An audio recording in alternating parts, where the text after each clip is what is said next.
Bonsoir. Ce soir, c'est Mamie qui raconte l'histoire de Cruella. Cruella regarda le salon du vieux manoir d'enfer et se frotta les mains.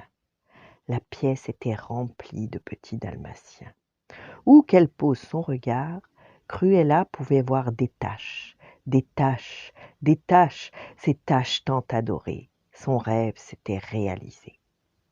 Quelque-temps de joie, Cruella se souvint du jour béni où tout avait commencé. C'était un jour misérable entre tous.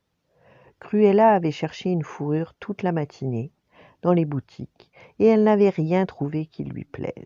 Trop long, ou trop court, ou trop blanc, ou trop noir, elle hurlait en jetant les manteaux à la figure des vendeurs. « Je veux quelque chose d'original, quelque chose qui n'ait encore jamais été porté !» Cruella sortit en trombe du magasin. La porte vitrée se brisa sous le choc. Il lui fallait absolument trouver quelque chose pour se consoler. C'est à ce moment-là qu'elle se souvint de son ancienne camarade de classe, Anita, qui vivait non loin de là. Cruella se planta devant sa porte et sonna, impatiente. On entendait un air de piano par la fenêtre. Quelques secondes après, une jeune femme vint ouvrir. Elle écarquilla les yeux de surprise en découvrant la squelettique Cruella dans son manteau d'hermine. « Oh, Cruella !» s'écria-t-elle. « Quelle surprise !»« Anita, chérie !» couina Cruella en entrant. À ce moment-là, un homme grand et mince descendit l'escalier. La voyant, il fit demi-tour avec effroi. « Ah, voici le fameux prince charmant !» grinça Cruella au mari de son ami.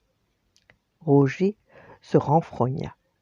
Soudain, l'œil de la visiteuse fut attiré par deux chiens, des dalmatiens, tachetés de noir et blanc, assis dans un coin de la pièce. « Mais qu'avez-vous là ?» demanda Cruella d'enfer. « Ce sont Pongo et Perdita, » expliqua Anita, « deux formidables compagnons. » Mais Cruella se moquait bien des chiens.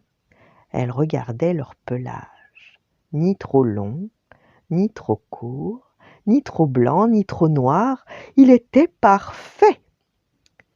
Et bientôt, continua Anita, Perdita va être maman. « Des chiots !» hurla Cruella.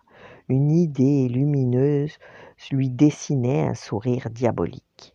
« Oh, Anita, tu as sauvé ma journée, tu sais. Appelle-moi dès que les petits seront nés. Je ne veux pas rater ça. » Pongo grogna.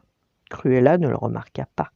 Oui, décidément, c'était une journée parfaite, pensa-t-elle en tournant les talons. Et c'est ainsi que tout avait commencé.